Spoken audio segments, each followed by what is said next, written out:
So, let's talk about The Northman.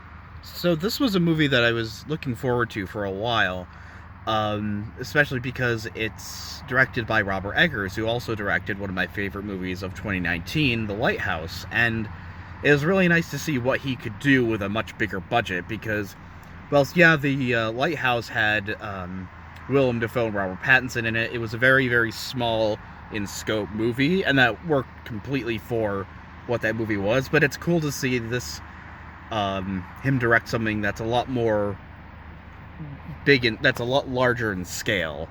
And in short, the movie was absolutely excellent. It's I don't think I could recommend it to everybody because it's not.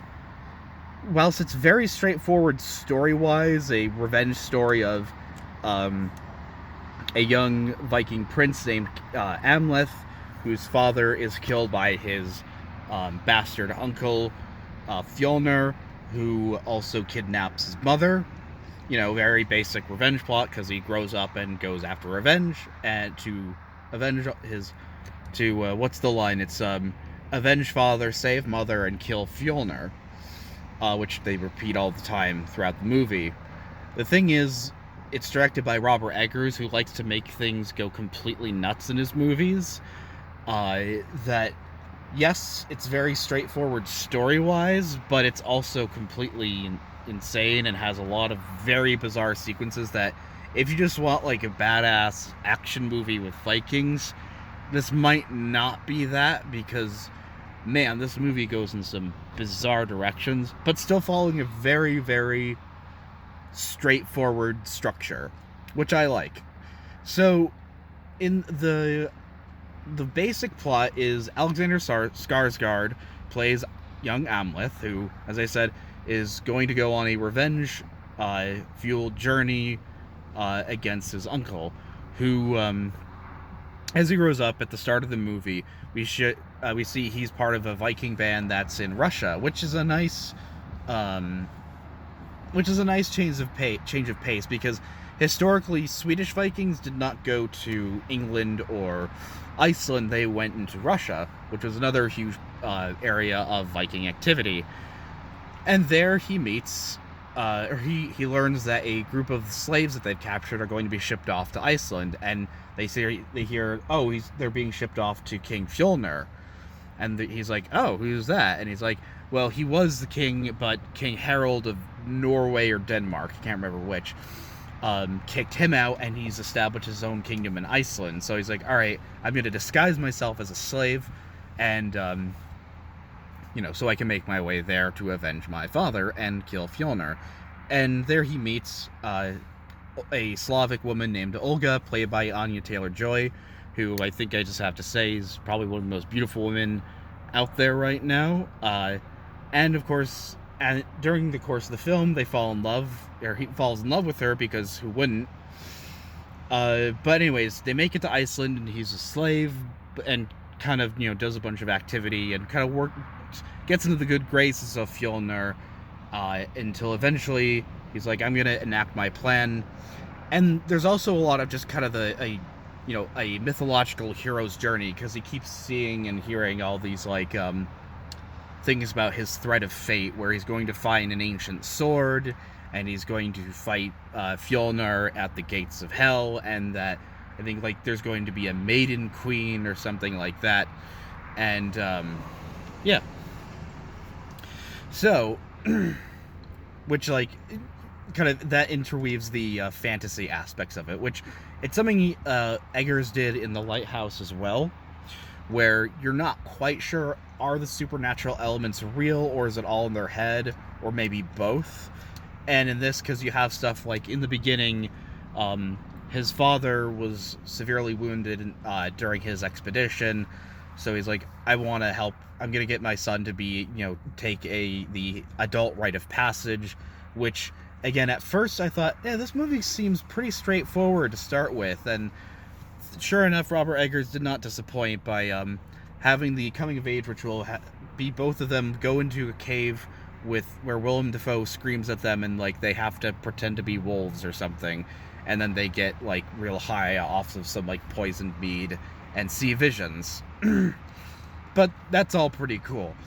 and then like to get the sword, he finds like a grave where where the sword is in the hands of its prior owner, and it looks exactly like him fighting a Draugr in Skyrim, and then it just cuts to, oh no, he just got it anyway. Which again, it's how much is in their heads versus how much is actually happening.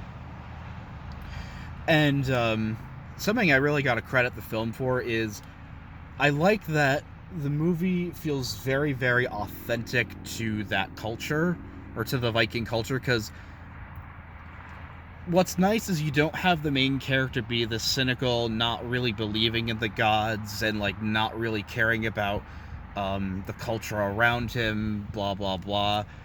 No, he's very much, a belief in the Norse gods, very much belief in tradition and the honor and avenging his father, which is all good because it actually makes a more likable character. But he's also like an insane murderer, which I guess that might be my biggest problem with the movie. Is even though he does a fantastic job, and you do root for him at the end, I think part of the point of the movie was showing that revenge going too far, because he does end up killing his own mother and his own two half-brothers, his two half-brothers, like in a fit of anger.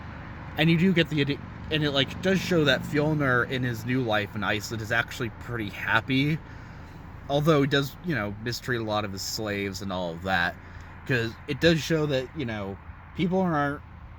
villains aren't always like Voldemort, where they're just completely psychotic and evil. They can often just be rational humans that still do bad things, but like they can also like care about their family too, which adds a lot of nuance to still a nice straightforward movie. But anyways, he gets the sword from the Draugr and proceeds to start killing all of Fjolnir's men, and then he learns that from his mother that she actually was working with Fjolnir the whole time. She hated his father because she was not a princess. No, she was a captive slave from Russia as well. And, Hamlet was created out of force. That's all I'm going to say.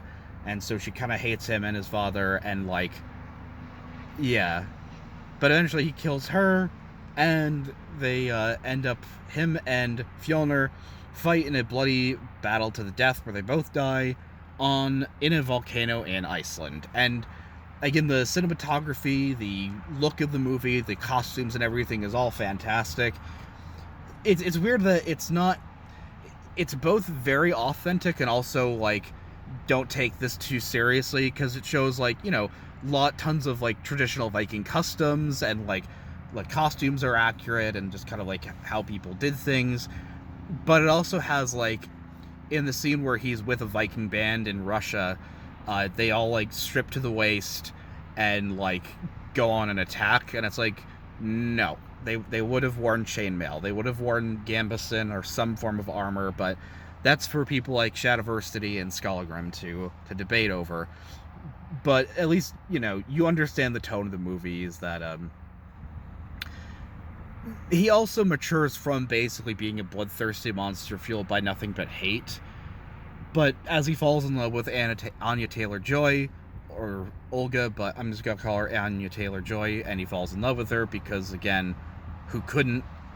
He kind of learns, oh, she's pregnant, and so, he's like kind of told through the threads of fate that you'll have to either choose, do you want to protect your kin or kill your enemies? And he's like, I'm going to choose both because I know Fjolnir is going to hunt her down and kill my children.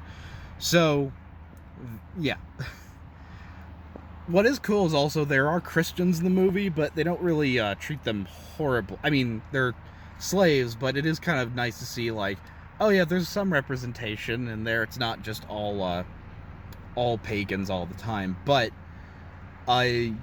sorry if there's like not much I can go into detail with. It's just that all I can say is like, yeah, it's really good, and it's not out of aversion to spoilers. It would just be me talking about, well, here's this really cool scene, and here's this really cool scene. I would say you should probably go see it for yourself. But yeah, tonally wise, I really like that. It feels very much like Shakespeare meets a metal album, like the power metal Nordic kind of Sabaton something album. And I think that's great, and that's about it for my praise of the movie. I think going forward, I was thinking about this, that Robert Eggers would probably be the best person to direct a Bloodborne movie, because you also have a somewhat straightforward kind of fantasy action story, but Bloodborne just goes so insane. I think Robert Eggers could do a lot of justice. But yeah. And then on the other hand, one of the trailers I saw, and I was going to talk about this in my Halloween Kills review, but I forgot about it. Um, was I saw the next Jurassic Park movie trailer, and that was among the most pathetic things I've ever seen, because it's like the most, it is so emblematic of like everything wrong in filmmaking today, because it's like all this absurd story that doesn't make any sense, and then like we're gonna dig up some actual fossils of Sam Neill and Laura Dern, because nobody likes our new characters, so let's just get some of these old characters that were in this movie from 30 years ago. But yeah, sorry if this was a little short. It's harder to talk about a movie that you really like as opposed to one that was really bad, because it's not as entertaining just pointing out, oh, here's how this was really good, or here's how this was really good. But yeah, it was also nice to see that it was filmed on location, or the bulk of the movie was filmed on location in Iceland, which is beautiful, and acting is great. The dialogue just feels very kind of classic Shakespearean, but also with that kind of super edgy, Scandinavian metal twist. But that's my review. More content to come, I suppose. And God bless.